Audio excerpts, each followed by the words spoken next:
Tricolores de toda a terra, está no ar o seu Resenha Express, a sua resenha de todos os dias. Eu sou o Quintela e você está no canal Resenha Tricolor 1902, o canal que não quer ser a sua voz, mas que quer dar voz a você, torcedor tricolor. Fica aí, só está começando o seu Resenha Express.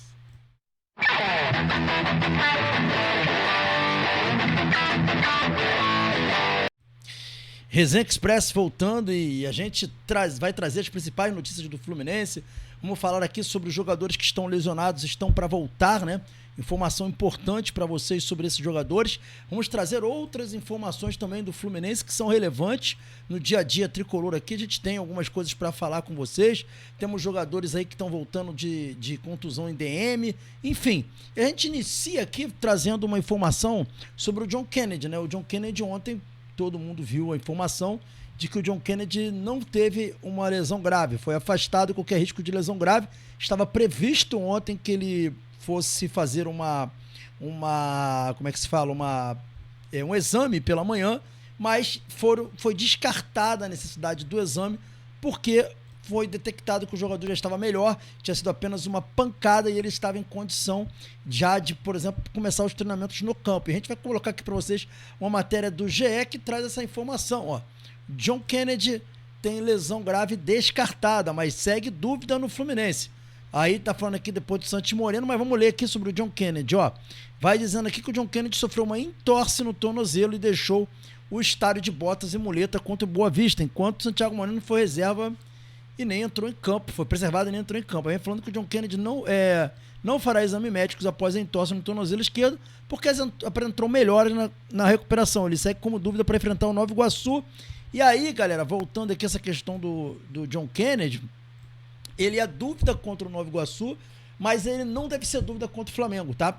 O DM do Fluminense já considera que o John Kennedy terá todas as condições para jogar o Fla-Flu, então eles provavelmente vão preservá-lo para o jogo contra o Nova Iguaçu, para que ele possa estar à disposição para o Clássico. Então a gente que estava aqui preocupado com a possibilidade de ver o Everaldo e Lelê como as únicas opções para o Clássico, provavelmente não vai acontecer isso. Provavelmente Lelê jogará o jogo contra o Nova Iguaçu e o John Kennedy ficará à disposição para o Fla-Flu devido ao que aconteceu. Havia uma preocupação muito grande de que a entorse que ele tinha tido pudesse ter afetado ligamentos. Essa era a grande preocupação até a manhã de ontem.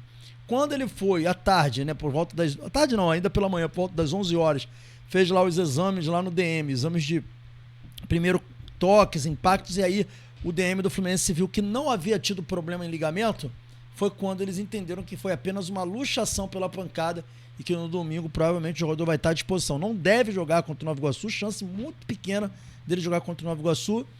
Diria até raríssima, mas contra o Flamengo provavelmente ele vai estar à disposição.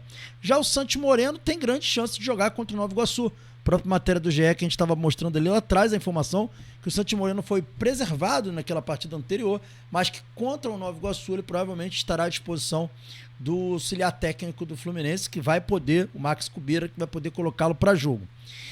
No tocante ao Ganso, também ainda nas atualizações aí de jogadores que estão no DM, no tocante ao Ganso, o jogador ele tem alguns problemas ainda para ser aparado, né? Ele deve estar à disposição, ele já está na transição para o campo, o jogador já está naquele processo de transição para o campo, correndo em volta do campo, fazendo alguns exercícios de campo, mas ainda não há previsão de que ele estará à disposição para jogo até domingo. Provavelmente, sem ser o domingo que vem, no outro domingo ele pode ser que ele já comece a estar à disposição do time para poder ser escalado, jogar e etc. Mas a situação do Ganso é essa, tá vendo até uma certa preocupação maior com o Ganso, né, pela questão da idade, por tudo que já vinha acontecendo e etc. O Ganso teve muitos problemas nessa temporada, então não há um interesse vamos dizer assim, de precipitar esse retorno do Ganso ao Fluminense. Há essa preocupação de não precipitar esse retorno do Ganso. E a gente vai trazer aqui uma matéria muito legal sobre John Arias, galera. Muito maneiro mesmo. O John Arias deu uma entrevista, né? E aí a gente vai trazer aqui a entrevista do John Arias falando aí, né? O John Arias falando aí sobre o Fluminense, sobre o Rio de Janeiro também, né? Que ele gostou muito de morar no Rio de Janeiro. E ele vem falando aqui assim, ó, nossa filha é fluminense. Tá aqui, ó. Uma entrevista dele à ESPN Brasil, tá? O jogador do Wolverhampton, em meio a rumores de um possível retorno ao futebol brasileiro, conversou com a ESPN, cara, tá? E ele disse o seguinte: todos sabemos o que é o Rio, eu acho que é uma das cidades mais bonitas do mundo. Minha família gosta muito, minha mulher. Nós já tínhamos raízes, duramos 4 anos no Rio. Era uma cidade que sempre nos tratou muito bem. Como eu disse, a minha filha nasceu no Rio, ela é brasileira e carioca. Já é fluminense, sim, já é fluminense. Tá falando aqui o John Arias, inclusive falando da relação que a família teve com o clube, né? E da vontade dele de voltar também ao Rio de Janeiro. Ele gosta da cidade e tem aí o Fluminense aí como objetivo. Ele já falou também que voltando ao Rio de Janeiro, ele vai dar prioridade ao Fluminense, ele quer jogar no Fluminense. E achei muito bacana ele falar que a filha dele é carioca e é fluminense, né? Ele falou, ela é brasileira, é carioca e é fluminense. Sim, já é fluminense. Porque muita gente não sabe disso, mas a filha do Arias, ela nasceu no Rio de Janeiro. Ela não nasceu na Colômbia. Então, ele é colombiano, a esposa é colombiana, mas ela é brasileira. E é fluminense e carioca, segundo aí o John Arias, com essa fofura que dá vontade de apertar esses bochechas dela. Coisa mais linda, essa lindeza aí que vocês estão vendo na tela aí. Mas muito legal a fala do John Arias. O John Arias vem dando, né, galera, vários exemplos de que a prioridade dele é o Fluminense, ele quer o Fluminense, mas a galera insiste, inclusive tricolores, a cair nessa onda de que o John Arias, cara, ele pode até jogar em outro clube, mas assim, só não vai jogar no Fluminense se não tiver como igualar, ou de repente, eu até acredito que mesmo que o Fluminense não tenha como igualar, eu acho que pode ser que a vontade dele seja vir. Não vou criar essa expectativa, porque eu não crio expectativa com jogadores, eles são profissionais, eu não tenho essa expectativa com jogadores, ok?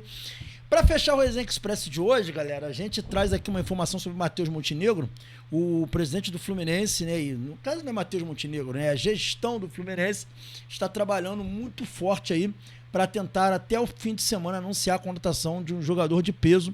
O Fluminense negocia com atacantes, né? Com jogadores pesados, jogadores pesados no sentido de serem marcas fortes, de serem nome forte, de serem jogadores que resolvam.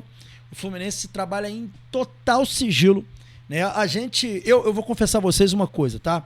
Primeira coisa, deixar muito claro, eu não tenho informação nenhuma sobre nomes, nenhuma, não tem nenhum nome. Mas se eu tivesse um nome, eu não iria falar, tá? Se eu tivesse um nome, se eu soubesse de alguma informação, eu apenas ia dizer pra vocês assim, galera, ó, tá vindo um nome aí pesado.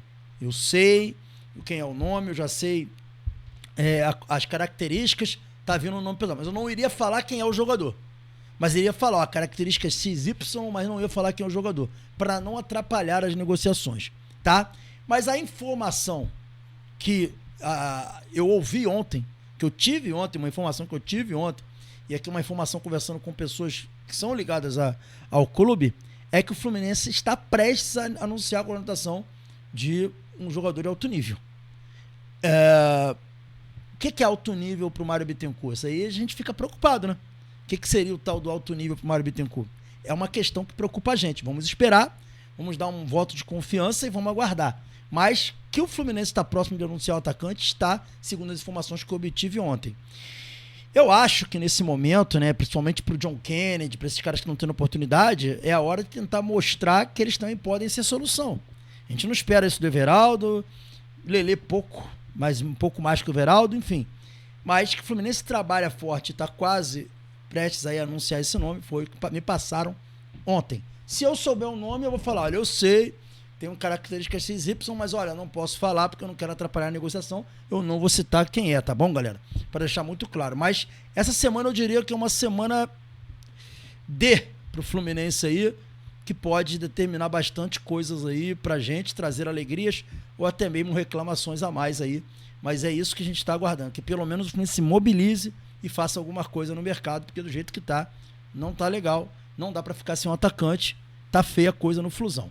Beleza, galera? Esse foi o Resenha Express, tendo mais alguma informação do Fluminense, a gente volta, traz pra vocês, a gente tá aqui ligado, fica ligado na nossa programação, tem shorts, tem tudo mais. Hoje tem resenha com a galera, às 21 horas, que é o nosso bate-papo com o chat, sem pauta, a gente fica conversando com o chat, trocando ideia, não tem pauta, vocês é que fazem a pauta.